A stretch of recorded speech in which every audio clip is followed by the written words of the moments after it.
Para hacer democracia, se requiere estar bien informados. La Urna, programa del Instituto Electoral de Coahuila. Los temas democrático-electorales al alcance de la ciudadanía. Hola, ¿qué tal? Bienvenidos a su programa de La Urna, producción del Instituto Electoral de Coahuila. Como siempre, nos da mucho gusto que esté con nosotros y en esta ocasión el consejero electoral Alejandro González Estrada nos tiene una interesante charla. Vamos con usted, consejero.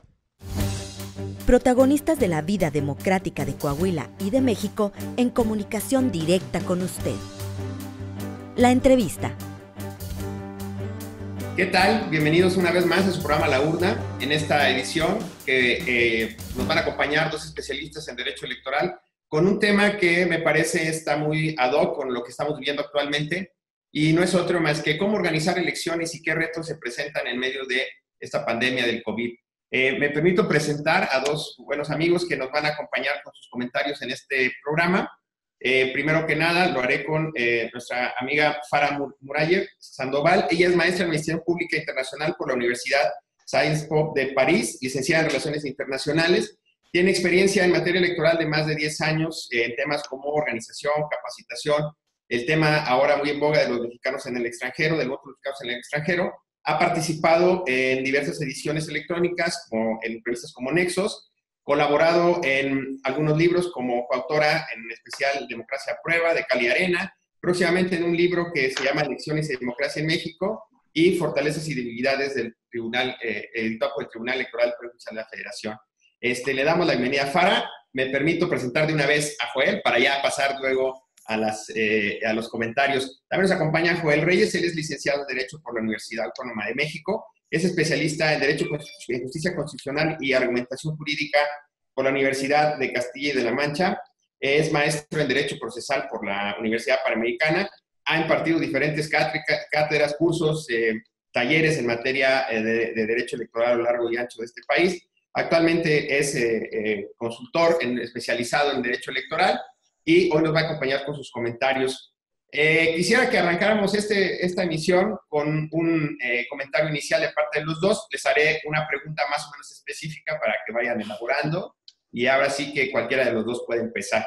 Yo empezaría diciendo, ¿cuáles son los retos que las autoridades electorales van a enfrentar como conductoras de la elección en medio de esta pandemia con el tema de cómo vamos a instalar las casillas, quiénes van a ser los funcionarios de casilla, quién va a aceptar, qué protocolos se deben de emitir? Y en particular, esto se lo haría a Farah para que nos pudiera dar un marco inicial, y a Joel para que vaya pensando esta discusión que se hace acerca de qué debe de privilegiarse cuando se hacen elecciones en medio de una pandemia, el derecho a votar o el derecho a la salud, y cómo encontrar ese equilibrio para que tampoco se convierta en la posibilidad de que queden en perpetuidad mandatos o cargos que ya se van a culminar y que pudieran, digamos, alargarse de una manera indebida. Arrancamos. ¿Quién quiere iniciar? Pues te tomo la palabra. Bueno, antes que nada, muchas gracias por la invitación y un placer compartir el espacio contigo y con Joel Reyes. Pues mira, como habíamos comentado, sí son tiempos difíciles. Yo alguna vez escuché y además he podido atestiguar que el mayor reto logístico de un país en época de paz es justamente la realización de las elecciones. Entonces, si en un contexto de pandemia y de alta incertidumbre como es en el que estamos, los retos para las autoridades electorales y yo diría también para la democracia misma, pues son inmensos. Y yo quisiera poner dos ideas en este primer bloque sobre la mesa.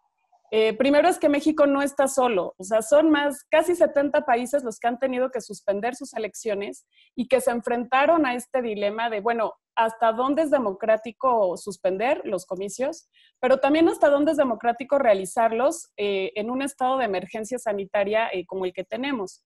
Y tú lo debes de saber muy bien, Alejandro, las autoridades electorales, si el día 1 tuvieron que suspender, el día 2 ya estaban trabajando y viendo cómo se iba a poder reactivar, y esto lo han hecho acompañado de experiencias internacionales y de consejos consultivos nacionales y también en los estados, sobre todo de Coahuila y de Hidalgo.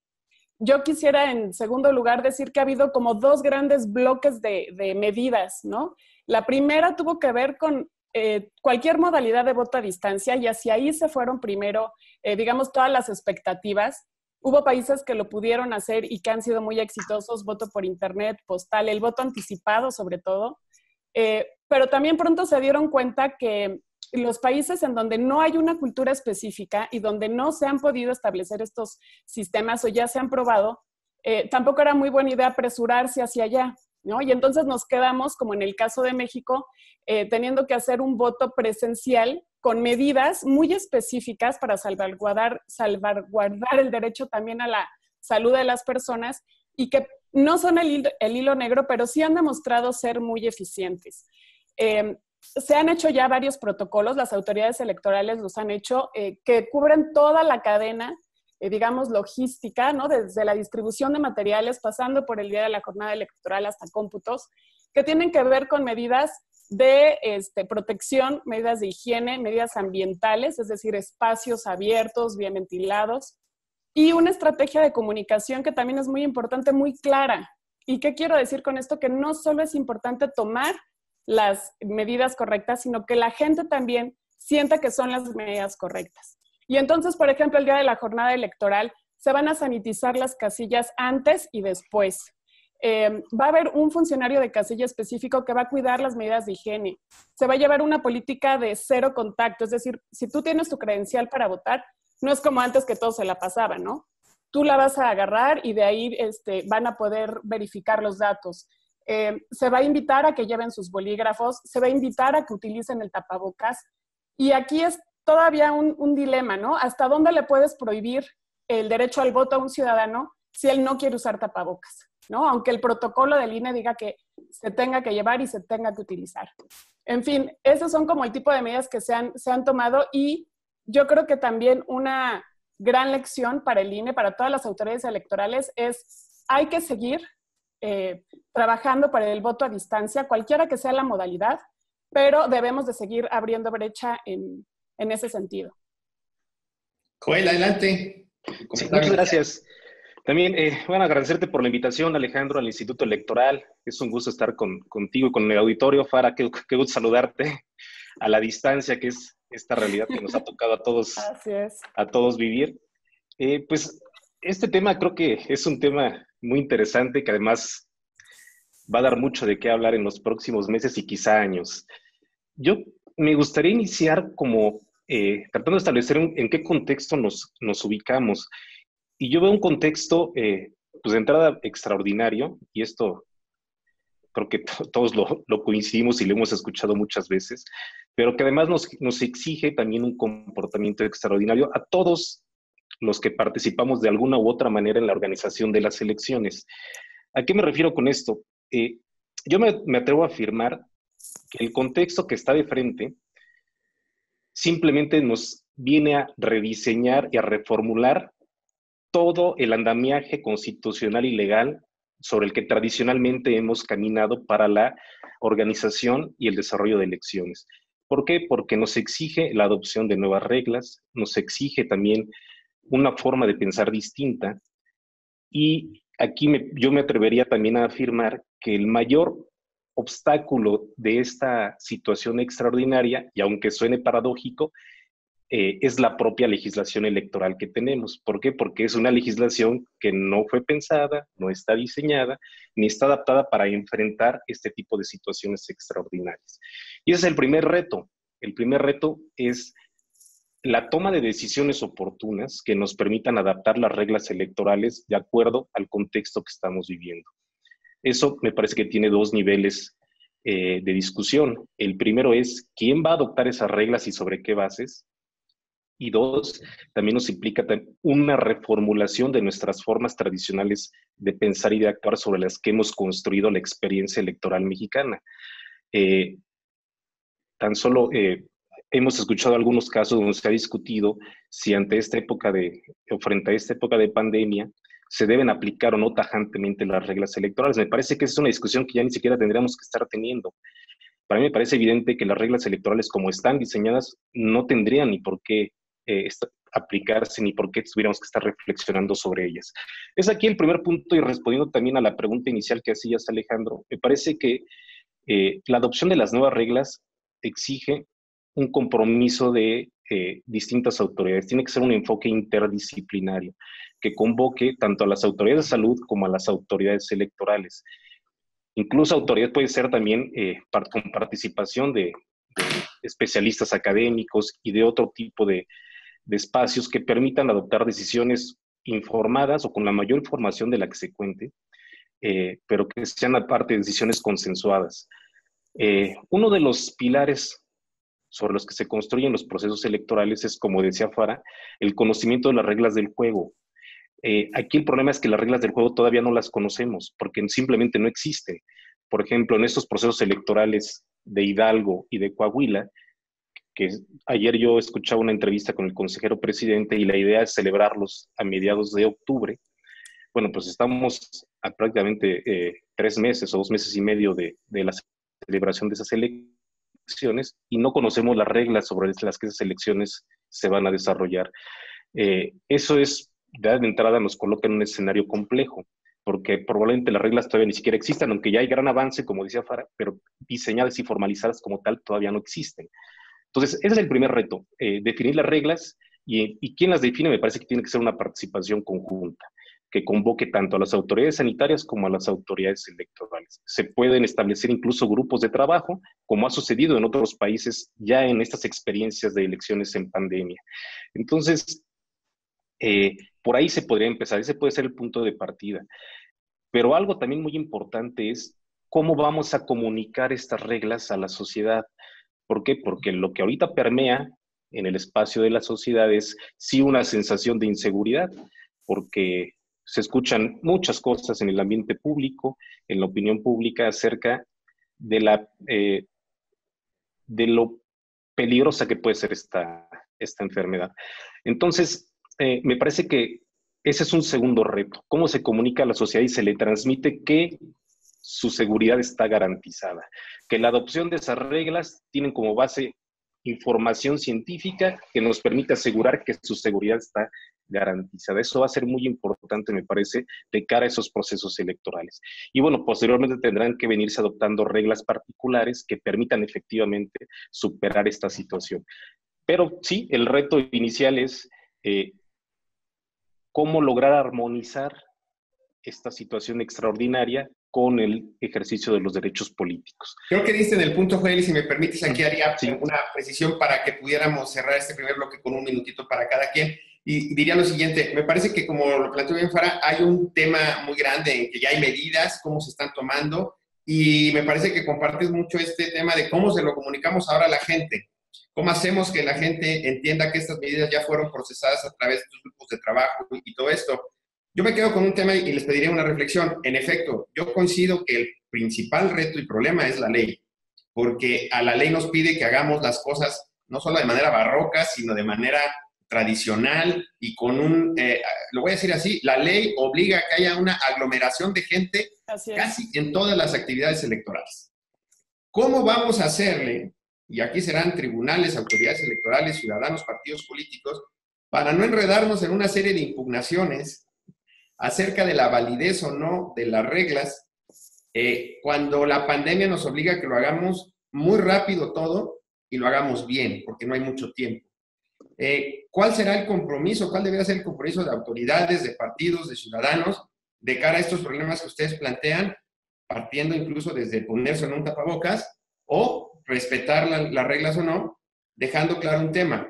Pareciera en este momento, Joel y Farah, por lo que se plantea, que las reglas tal cual, no sé si vayan a poder ser aplicadas a rajatabla, como decías, y eso es una discusión que se va a hacer a través de reglamentos, protocolos, que no sé en qué camino van a estar. Me gustaría que reflexionaran en este punto para cerrar este bloque. Adelante, Farah. Pues mira, sí, lo que tú dices es que la corresponsabilidad entre todos los actores en un país como el nuestro, en el que los ciudadanos organizan las elecciones, pues es fundamental porque además concurren distintas autoridades en distintos niveles de gobierno. Como tú dices, los espacios son un problema, sí son un problema. Desde 2015 que tuvimos la casilla única, ya se reveló que la casilla única, así como tenía grandes ventajas, como aumentar la participación, tenía la gran desventaja de que hay una aglomeración de gente que ha hecho los trabajos que sean pues más lentos, tener un PREP más lento, un SIGE más complicado, en fin. Ahora, con la pandemia, por supuesto que va a ser muchísimo más complicado Fue una de las pocas cosas que observaron visitantes extranjeros en 2018. Cuiden los espacios en las casillas, hay demasiada gente y en ese sentido, pues sí, a lo mejor se tendría que llegar a ciertos acuerdos porque si bien tanto a la autoridad como a los partidos les conviene que haya representaciones partidistas, observadores, etcétera. Como dices, nuestro modelo está basado en el sistema de la desconfianza y por eso existen tantos candados y otros candados y más gente y evidencia en papel y todo esto. Pero se tiene que hacer un esfuerzo, yo creo que a través de lineamientos o protocolos que va a tener que expedir la autoridad nacional muy pronto, también para que exista esta certeza, no solo a los contendientes o a las otras autoridades involucradas, sino también a la ciudadanía. Sí es importante que la ciudadanía perciba que puede ir a sufragar de forma, digamos, sana y que también sepa que estas medidas se han implementado en otros países y sí han resultado ser eficaces. IDEA Internacional tiene varios estudios al respecto. Entonces, pues sí, es todo un reto ahora. Joel. Sí, mira, yo como lo comentaba al inicio, pienso que el tema de la legislación electoral ya ni siquiera debería ser discusión. Esa legislación no podría aplicarse en los términos en que está. ¿Por qué? Porque nunca fue pensada para eso. Esta es una situación completamente extraordinaria que nos exige comportamientos extraordinarios. Y ahí retomo la otra pregunta que hacías, Alejandro. Me parece que este compromiso no solamente se debiera limitarse a las autoridades electorales y a las autoridades sanitarias, sino que también exige un gran pacto político nacional. ¿A qué me refiero con esto? Donde los partidos políticos, sobre todo, se hagan también corresponsables de esta situación extraordinaria, y eso implicaría que el nivel de litigiosidad al que estamos acostumbrados tendría que también verse desde otro lado, desde otra perspectiva. Tendrían que ser corresponsables de que esta situación de emergencia, que va a pasar, estamos seguros de que va a pasar, es temporal, nos exige también comportamientos distintos, comportamientos que nos apuntan a una civilidad que sea correspondiente o que sea corresponsable de esta situación de emergencia.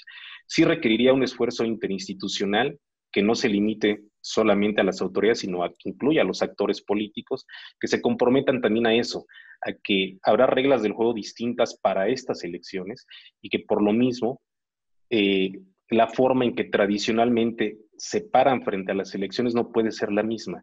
Tendrá que modificarse y eso también tendrá que incluir a la autoridad electoral, a la autoridad jurisdiccional electoral, que es la que se encarga de resolver los conflictos, que sea también sensible a esta nueva situación, a que son reglas que están surgiendo a partir de experiencias, pero las experiencias también han sido limitadas. Como decía Farah, sí, cierto, hay experiencias a nivel internacional que ya nos permiten afirmar que tenemos un cúmulo de ejercicios que permiten delinear reglas con suficiente grado de certeza de que van a garantizar la seguridad de las personas, pero al final estas reglas se tienen que construir y se irán construyendo. Los procesos electorales de Coahuila y de Hidalgo, pues finalmente serán el ejemplo de lo que viene de cara a 2021, porque me parece que lo que sí hay coincidencia en la comunidad científica es que, aunque exista una vacuna, los protocolos de seguridad seguirán aplicándose quizá por años. Entonces, es altamente probable que las elecciones de 2021 las veamos también con contextos muy similares. Entonces, finalmente lo que aquí se haga servirá de un buen ejercicio, un buen ejemplo, pero que las cosas no van a cambiar en el futuro cercano. Entonces, exige la definición de nuevas reglas que tendrán que tomarse, insisto, me parece, con la concurrencia de todas las autoridades. Pero aquí yo sí hago énfasis en que desde este lado lo más importante es cómo se lo comunicamos a la ciudadanía para que le logremos transmitir de que su salud está garantizada. Y eso, bueno, pues exige todo el despliegue de una serie de actividades que ya mencionaba Farah y que seguramente son solo algunos ejemplos, porque hay un cúmulo mucho más que iremos viendo también sobre la marcha, ¿no? Porque así se construyen los procesos electorales. Vamos a dejar para la segunda parte de este programa algunos comentarios más. Vamos a una pausa y regresamos a la urna. Gracias.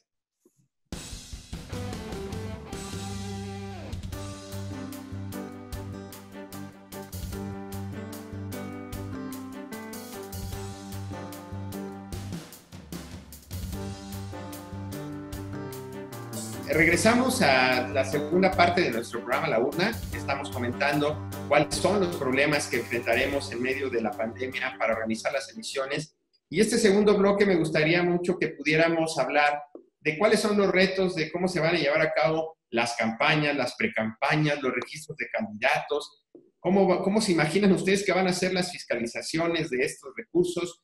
Ahora, evidentemente, no habrá mítines como los conocemos, esos grandes bailes que se ven en algunos lugares, esos registros con la tambora acompañando al candidato.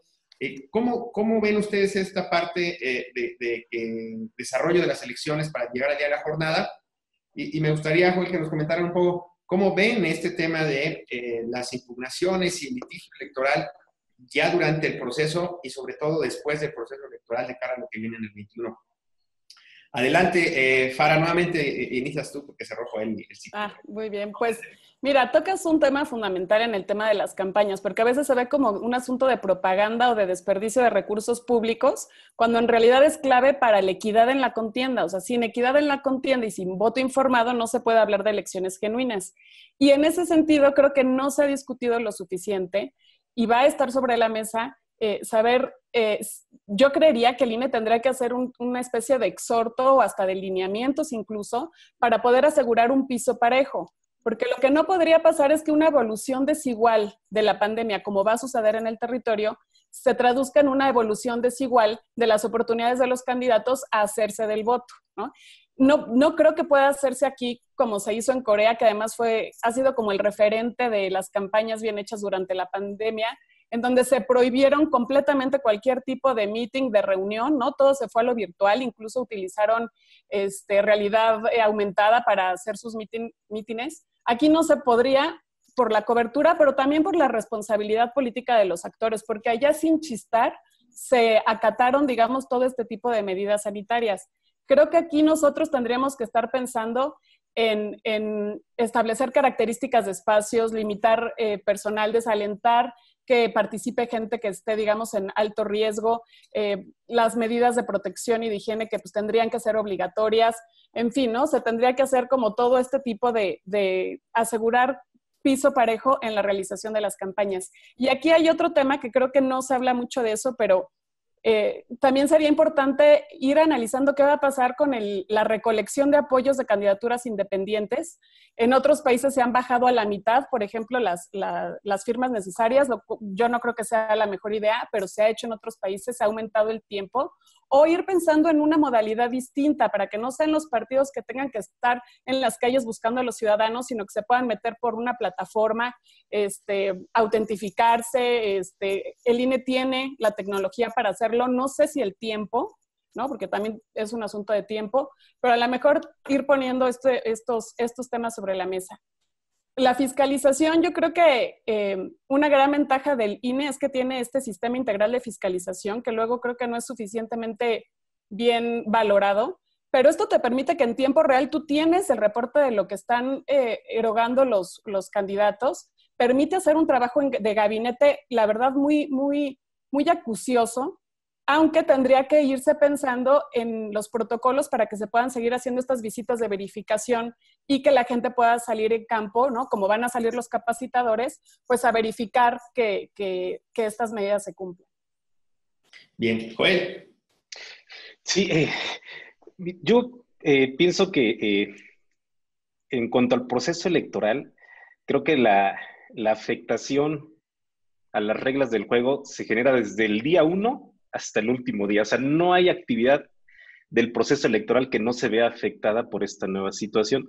Por ejemplo, desde la forma como opera la autoridad electoral, que lo vimos ahora con la reciente toma de protesta de las y los nuevos consejeros, ya se han optado por modalidades a distancia, como lo hacen varias autoridades. Entonces, no hay actividad electoral que no se vea afectada con esta situación. Desde, insisto, la forma como opera la autoridad electoral, la organización electoral, la capacitación, los procesos de selección de candidaturas de los partidos políticos, las campañas electorales, el propio día de la jornada electoral, ¿no? Ya Farah adelantaba algunas experiencias de cómo ejercer el voto, que puede ser el voto a distancia, en fin. Y desde luego otro aspecto muy importante será la forma en cómo se verificará la legalidad y constitucionalidad de los procesos electorales. Y es aquí donde, pues también frente a nuevas reglas del juego, pues las condiciones tendrán que cambiar. pero son reglas del juego que hay que tenerlo muy claro, son transitorias. Lo que se ha hecho en México, o la experiencia electoral en México, es a partir de reglas que podríamos decir que han operado ya con cierta consistencia.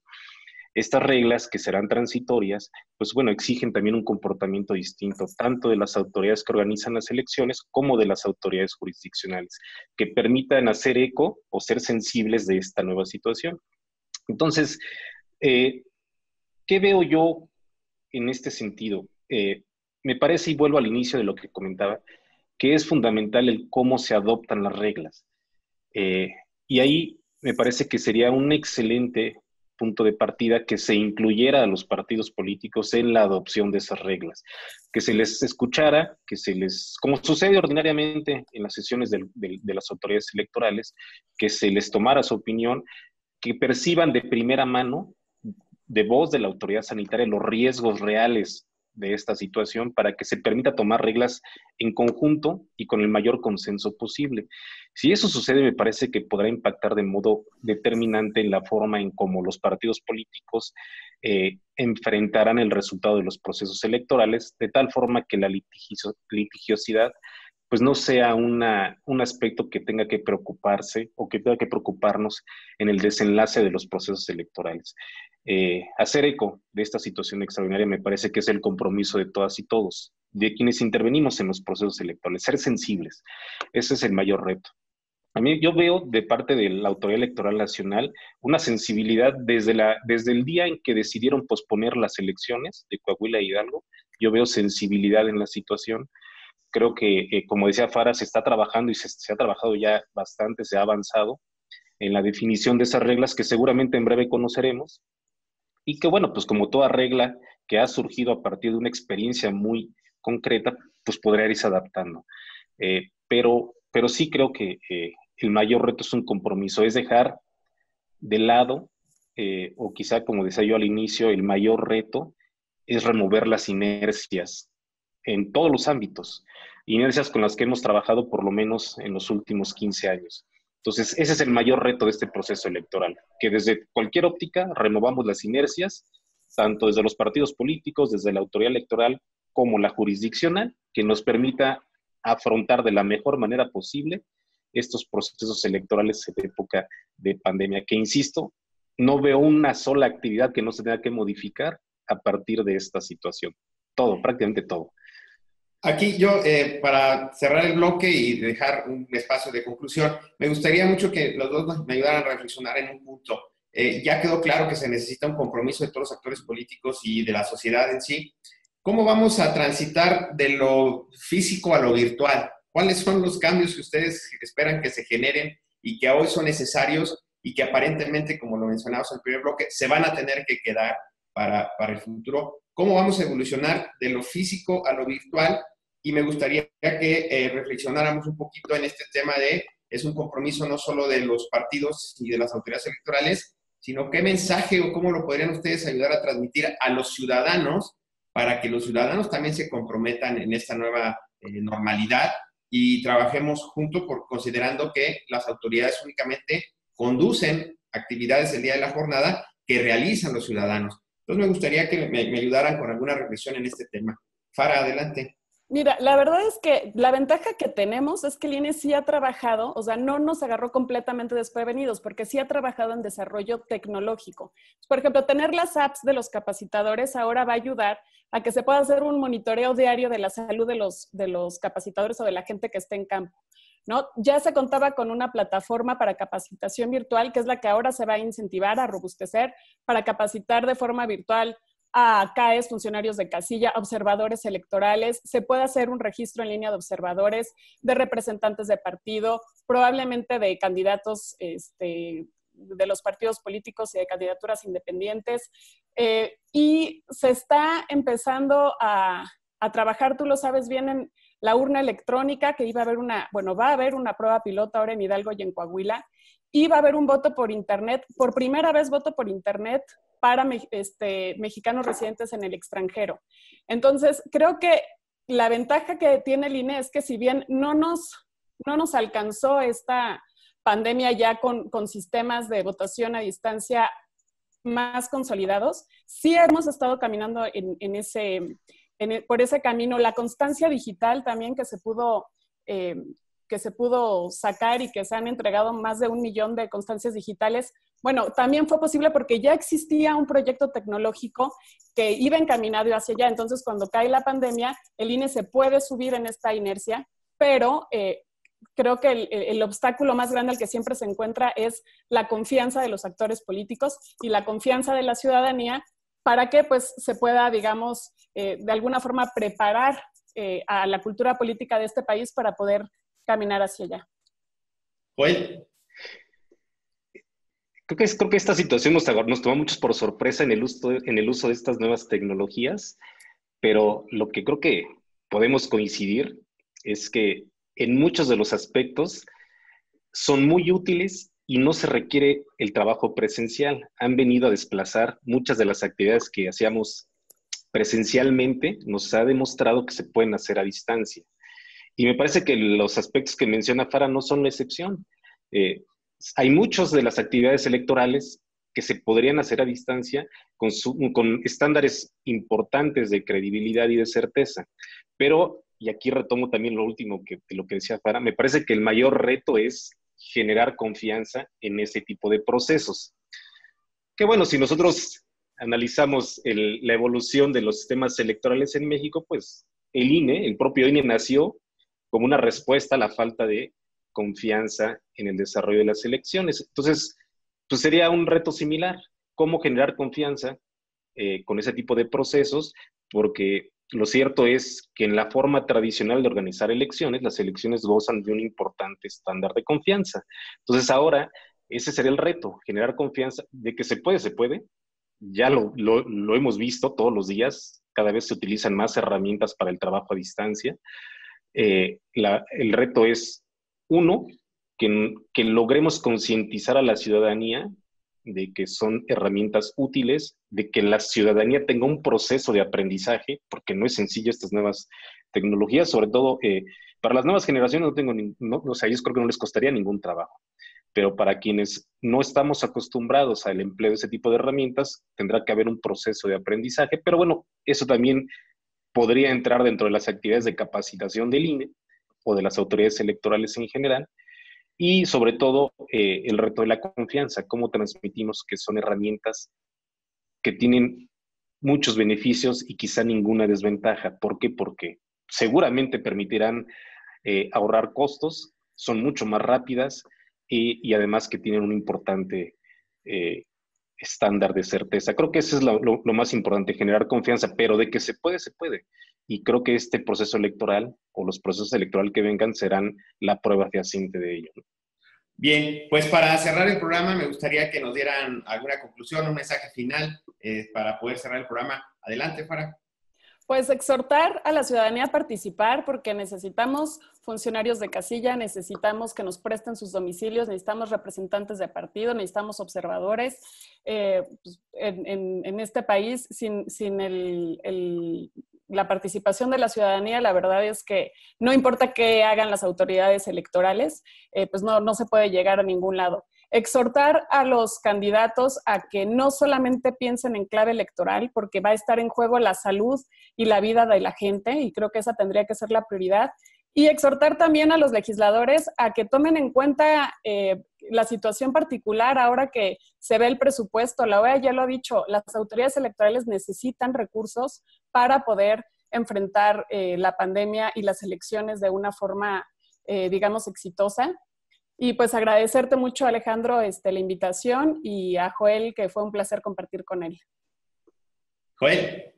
Sí, pienso que el contexto político que vive el país nos da una clara muestra de que vivimos en una sociedad cada vez más participativa, políticamente hablando. Yo no tengo duda de que habrá respuesta de la ciudadanía a esta participación política que bien señalaba Farah.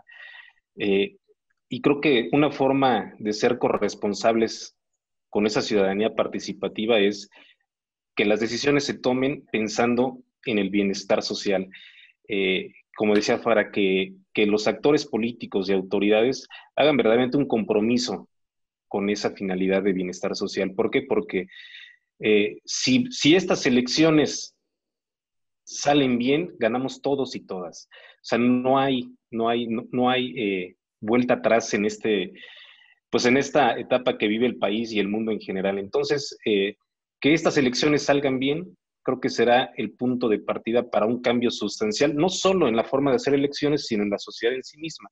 Entonces, sí, yo retomo lo que decía para invitar a la ciudadanía a que participe, a que políticamente sea activa de estas elecciones y bueno, pues también invitar a los actores políticos a que también sean corresponsables para eso, ¿no? Porque creo que a eso estamos todos comprometidos. Agradezco también infinitamente la invitación, fue un placer para charlar con ustedes y pues esperemos que se repita, ¿no? Esperemos que sí, aunque sea fuera de esa pandemia. Les agradecemos mucho que nos hayan acompañado. Los invitamos a que sigan las redes sociales del Instituto para mayor información en este reinicio que habrá seguramente del proceso electoral. Invitamos a los ciudadanos, a las ciudadanas, por favor, que se queden en casa, que utilicen cubrebocas y que participen de las actividades que estamos organizando en conjunto el Instituto Nacional Electoral y el propio Instituto Electoral de Coahuila para participar en estas elecciones que vienen en camino ya a la vuelta del esquina. Les agradezco mucho, gracias a todos y nos vemos pronto. Y bueno, fue todo. Muchísimas gracias por haber estado aquí con nosotros en su programa La Urna, esta producción del Instituto Electoral de Coahuila. Nos puede seguir también en redes sociales, en Facebook como laurna.programa radiofónico del IEC, en Instagram, programa-radiofónico y en Twitter, laurna-IEC. Queremos tener comunicación con usted. Pásenla muy bien. Hasta la próxima semana. Gracias por acompañarnos en una emisión más de La Urna, llevado hasta ustedes por el Instituto Electoral de Coahuila.